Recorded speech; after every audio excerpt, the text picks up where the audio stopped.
Ambassador Spock, Captain Solano, welcome to Hotari. We are honored you have come. My name is Tyler Saltaris, Minister of Diplomatic Affairs.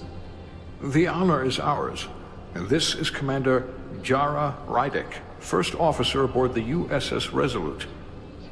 You'll find she has a keen mind, and unique insight into the dynamics between the Hotari and the Illidians.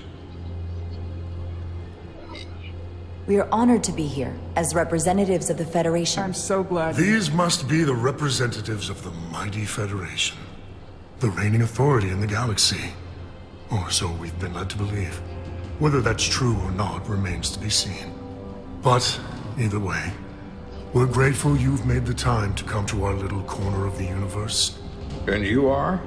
This is Galvin, and this is Sidron, the heroes of the revolt in the mines.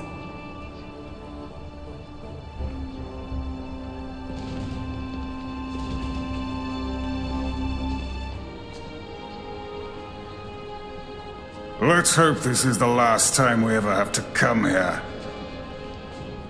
If you'll excuse me.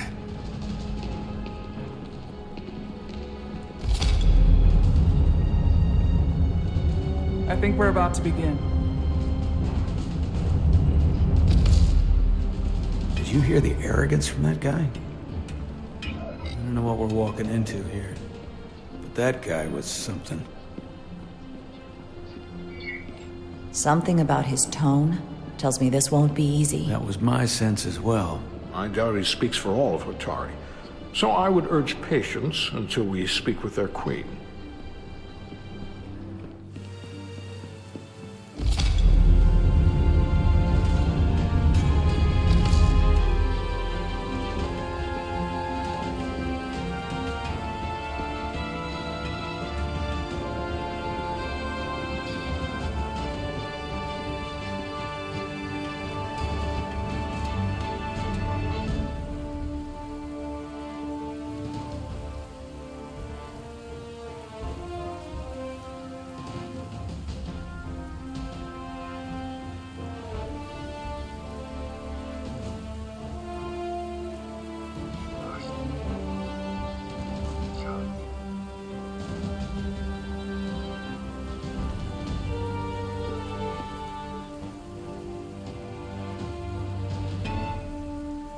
Ambassador Spock, welcome to Hotari Prime.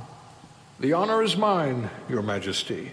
That the Federation would send one of their most respected representatives is not only an honor to the Hotari people and their queen, but a recognition of our stature and importance. Let's get on with it, shall we? With all due respect to the Federation and their ambassador, they have no authority here. We are not members of their alliance. We are not subject to their rule, nor yours. We demand the immediate return of all mining operations to Illidian control, as it has been for centuries and will be for centuries more. That has always been our understanding. That understanding has changed. Then you invite war! And if you cannot remain silent, you will be silenced. But his point is well taken. What is the Federation's interest in this matter? Perhaps you would have us trade one oppressor for another? The Federation remains neutral. Our only interest is the peaceful resolution of this conflict. We are here at your request, Your Majesty. For now. Saying this wouldn't be easy was an understatement. I thought they wanted us here. Was there something you wanted to say, Captain? Oh, no. My apologies. And what about the Kobliad? She's not She part can of... speak for herself, can't she? Then let her.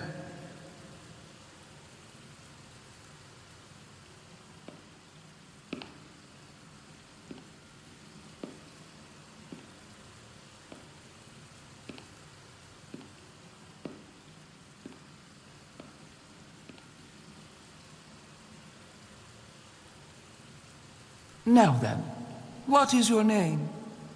Commander Jara Rydick, Your Majesty. Being a Kobliad, you would know better than anyone. Your people suffered brutal treatment at the hands of the Cardassians. Their injustice towards the Kobliad is as unimaginable as it is unforgivable. Not unlike how we have been treated by the Alidians. As much as they'd have you believe they are the victims here, remember it was the Hotari who attacked us. Hundreds of innocent Alidians were slaughtered without mercy in those mines. The blood is on their hands, not ours. Quiet! If after all the Kobliad suffered, you finally had the chance to right that wrong, to get out from under their control, would you take it? Or would you negotiate a peace?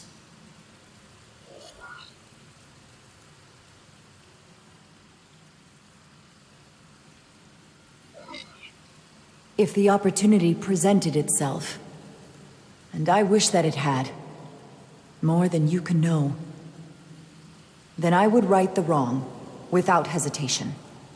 For the sake of the Kobliad, we suffered enough. Of course you would. It would be foolish to do otherwise. The Federation is the most powerful, most advanced alliance in the galaxy. It's widely known we have an abundance of dilithium in our mines. And it's in your interest to secure a steady supply. Your Majesty, if I may. Ambassador Spock would have us believe you're here as a neutral party in the interest of peace. So why are you really here? I want the truth, not your Federation rhetoric. As Ambassador Spock has said, we've come seeking a peaceful resolution to this conflict, and have no interest in your dilithium. I'm not nearly as naive as you must think. The Federation has done business with the Alidians for decades, which makes me question your motives. What they haven't said, but cannot deny, is a simple truth. The dilithium trade would not and will no longer exist without Alidian involvement. We created it for the benefit of everyone, especially the Hotari. We've given them warp technology. We've let them share in the profits. We've made their lives infinitely better than before dilithium was discovered. All of that goes away if the Federation turns a blind eye to their treachery. That is enough of your lies! The Hotari are quite capable of running the mines. We've done so for centuries. So tell me, who deserves control of the dilithium trade and the mines on Tau? Who should the Federation recognize? The Hotari or the Alidians? It can only be one or the other, not both. If I have to choose only one, then it would have to be the Hotari. Well said. How could the just and wise Federation make any other choice? This is an outrage. The Federation has lost all credibility. The mines are ours. Alidia will not be deterred. We will take back our mines by any means necessary. Then you will see more blood spilled. I am more than willing to address your concerns, Your Majesty. Yours as well, Representative. But I suggest we could have a more productive conversation with a smaller group. Perhaps only the most essential representatives.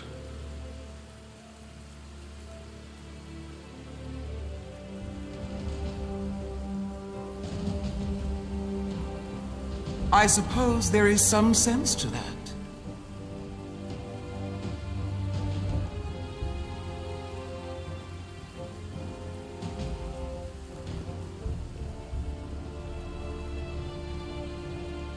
I hope we meet again, Jara Ryder.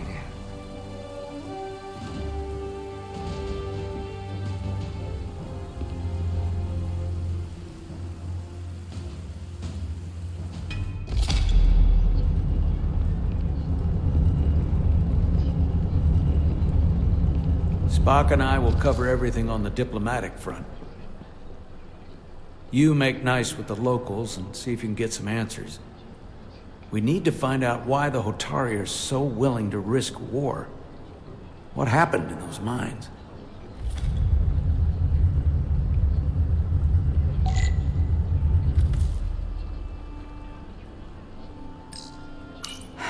The captain and ambassador have it handled. I've got my own mission.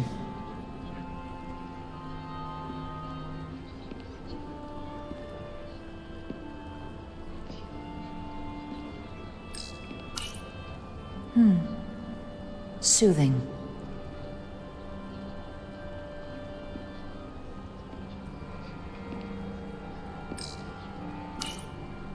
Commander, I'm glad you've chosen to side with the Hotari.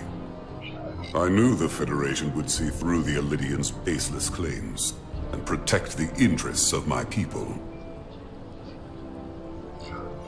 The Hotari have suffered enough at the hands of the Elydians. I couldn't agree more.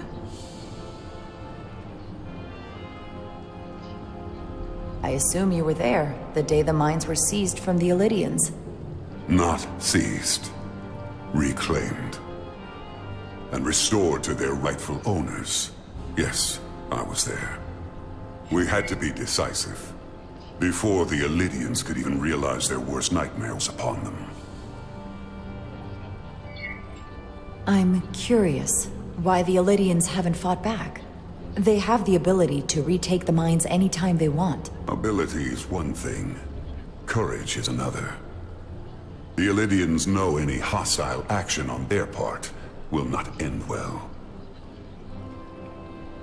They respect one thing above all else, and that is force.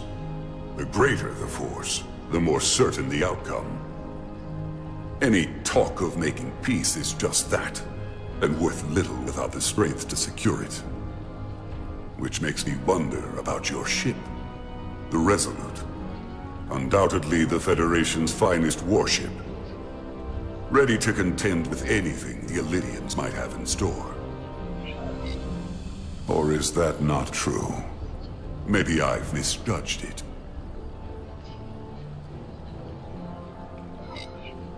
I wouldn't say state-of-the-art, but the Resolute is plenty capable and can hold its own against just about anything. Let's hope so. Because at the moment, it's the only thing preventing them from wiping us off the map. Sidron. A pleasure meeting you, Commander. I'm sure we'll cross paths again.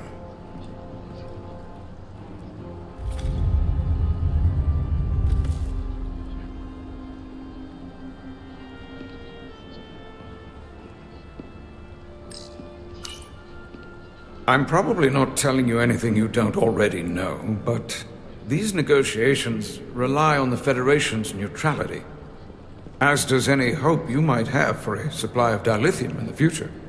So, why you would choose to side with the Hotari escapes me. Without Elydian involvement, there is no dilithium trade. Clearly, you weren't aware. We are and will remain completely neutral. Our only interest is the peaceful resolution to this conflict. As is ours. Of course, the question is, at what price? Major Salit Arminta, Special Attaché, Elydian Armed Forces. Pleasure to meet you, Commander. I have my issues with the Hotari, but I have to give them some credit. They know how to seize an opportunity. Inciting an uprising the same day as a massive, once-in-a-lifetime ion storm. Our assumption was that this storm was just an anomaly. Yes, a very convenient anomaly. At least that was what we were told. Of course, I wasn't there. But who am I to say otherwise? You sound skeptical. Well, the official story is that it was the storm that enabled the revolt. How else do a bunch of unarmed, unorganized miners seize control of an entire moon, much less thousands of mines? But I've talked to people who were there. They tell a different story. They say they're lucky to have escaped with their lives. That it was more than just the storm.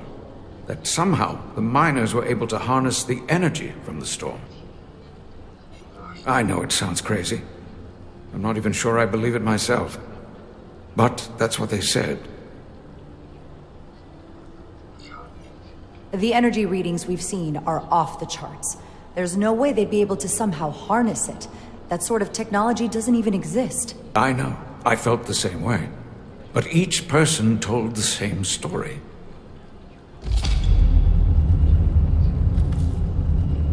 If you'll excuse me, Commander Ryder.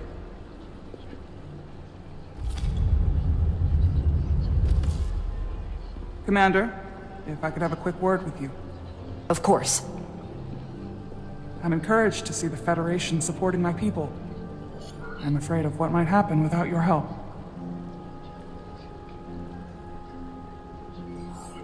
If anyone deserves thanks, it's Ambassador Spock. No one is more invested in negotiating a peaceful settlement to this conflict than he is. I'm so glad. We need his help before the situation escalates further than it already has. It's been very trying. I saw you speaking with the Illidian. I'm sure they're painting themselves as the victims. The Illidians are under the impression the Hotari are somehow the cause of the Ion Storm. Which I'm sure they attribute to our lack of experience or sheer inferiority. But we are as much the victims of this horrific storm as they are. For the first time in our history, the Hotari have the upper hand. We see ourselves as strong instead of downtrodden. New voices have risen up. Old voices shouted down. Galvin and Sidron have become national heroes. Now they have the Queen's ear. Better or worse, depending on your perspective. I get the sense you don't exactly trust them. They're miners, not diplomats. I don't trust their instincts, which are leading us to war. My fear has been that the Illidians will launch an attack and crush us.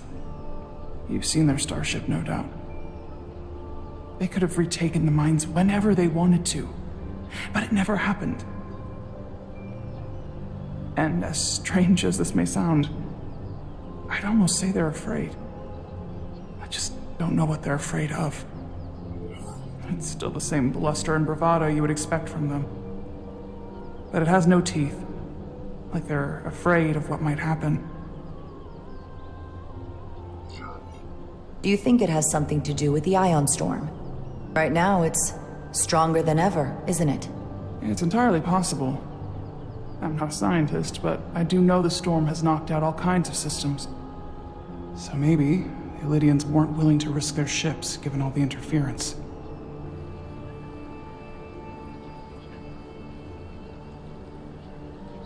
Since the day of the revolt, Galvin has seized control of the mines and restricted all access. No one's allowed without his personal authorization. And they've taken over a section of the palace with just as much secrecy and security. I'm told it could be something they brought back from the mines. I've made inquiries, but everyone pretends it doesn't exist. I strongly suspect they're hiding something. Why would they do that? I don't know. But that's what concerns me. Whatever they're hiding, it can't be good. How can we know?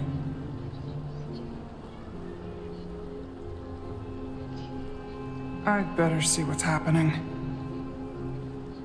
Do you think you can find out what they're hiding? I need to see proof of something before I can make my case to the Federation. I can try, but even if I found it, I might not know what to make of it. Take this. You can use it to capture whatever you find, and then send it to me.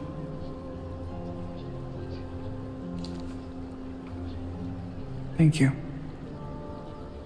I will let you know what I find. And I look forward to our meeting again.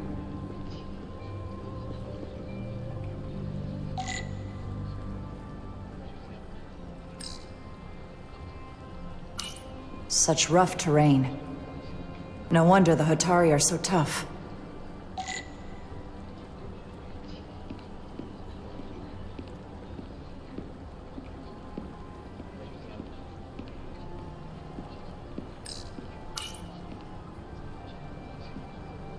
They seem proud of their culture. Pride can lead to rash action.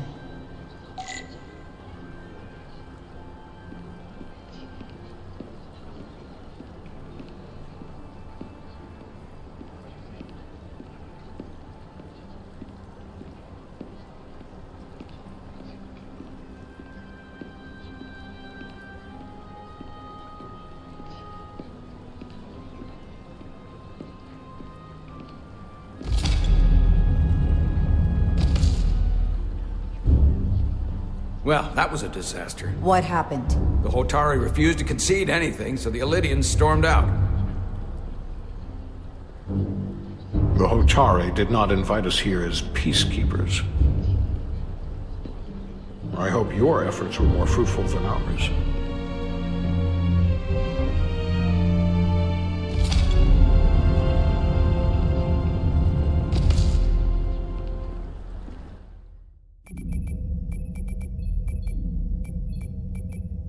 Gravitational harmonics failing to resolve. Warp bubble stability degrading. Increase output to maximum. Increasing warp output to maximum. It's happening again.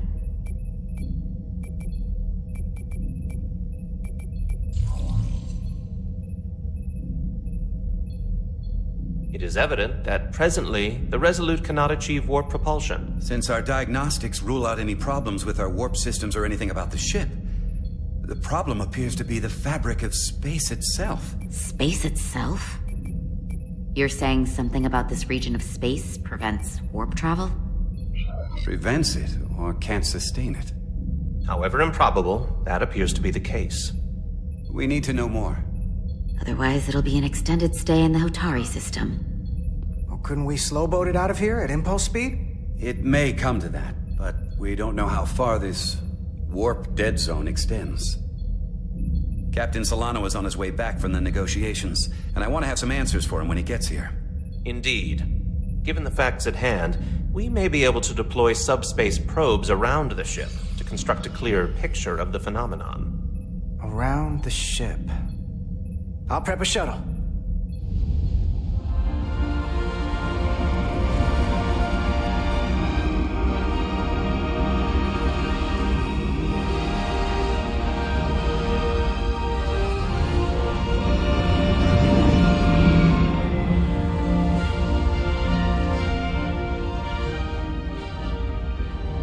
I'm setting up a waypoint at a distance roughly corresponding to the edge of our warp field. When we get there, I'll deploy the first probe.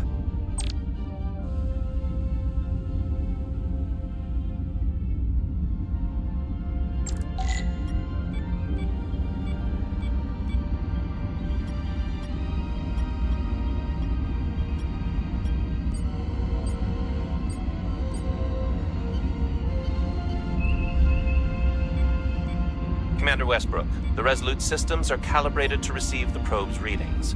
We are standing by to reproduce the warp field collapse after the first probe is deployed. Thank you, Mr. Chovak. We'll be in position shortly. And, Mr. Diaz, do take care in piloting the shuttlecraft. Now is not the time to indulge in the human penchant for joyriding.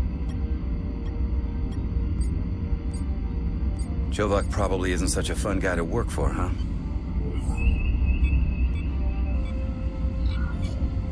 Nah, Lieutenant Commander Chovak's not so bad. You know, once you get used to him. And, I've learned a lot working under him. I have a feeling I'm going to have to work harder to be a political animal like you, with this new first officer coming aboard.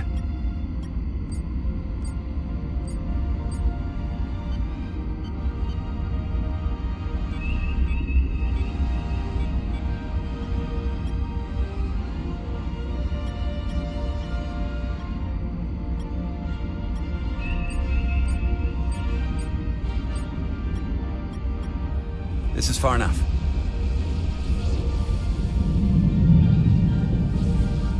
Transporting the first probe into position.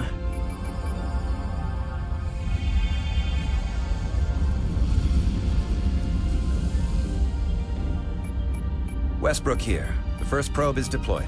Understood. We are reading it. We are about to replay the simulation.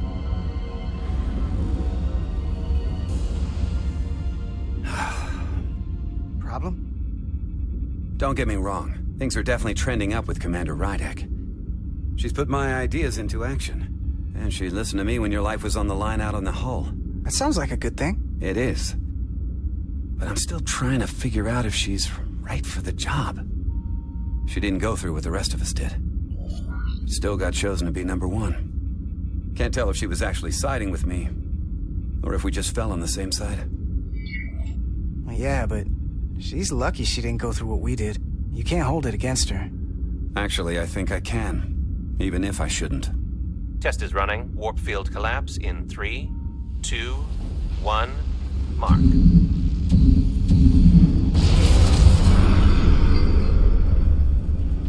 Whoa. All right, that is definitely a problem with the fabric of space. We need to get another probe out there.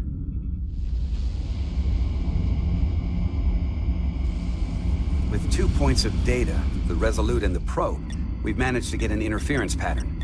I'm setting a waypoint to a particularly strong area of interference. We'll deploy the second probe there.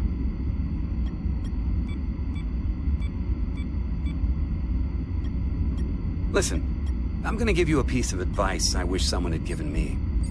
Make sure you're never just one thing. And don't get so focused on what's in front of your face that you lose sight of the big picture. Before Rydek showed up, the captain pulled me into his ready room and told me he didn't think I had the people skills to be first officer. What a load of crap. I mean, if he'd said that about Chovak, sure. Is that why you're being so friendly to me? Politics? That would be clever, but I think you give me more credit than the captain does. You're all right, Diaz. And you've got potential. You're a capable engineer. You're good in the field. Keep up the good work, and who knows? A solid jack of all departments like you could be Commander-in-Chief of Starfleet one day. Hell, Admiral Jellicoe started as a shuttle pilot. And there are places to go in the enlisted ranks, too. Of course, if you get an officer's commission, they'll put you on another ship. You know, I'd be the best leader Starfleet ever had. Lower decks always have to fix all the problems Command causes. Maybe I'd just save everybody some steps. Well, don't forget about us little people when you're running things.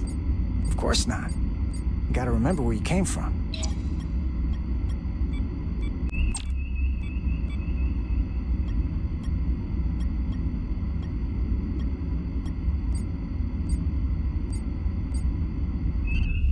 Here. This is close enough. Stop the engines. Deploying the probe. Westbrook to Commander Chovak. We're ready for another sampling of data. Very good. Running the simulation again. Warp field collapse in 3, 2, 1, mark. There it is again. I saw it. It seems to be directional. Well, what about the scans? Anything?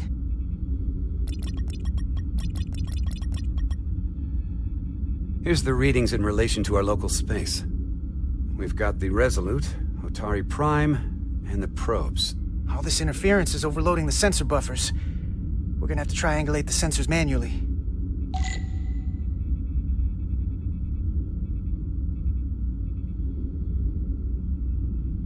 We got something. These markers indicate peaks in the gravimetric interference patterns. Let's see if I can find some more.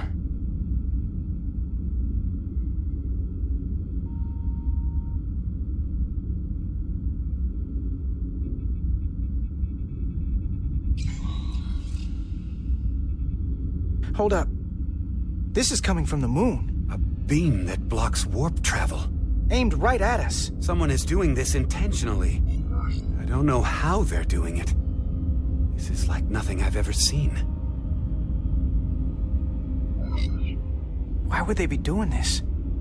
We came here to help these people.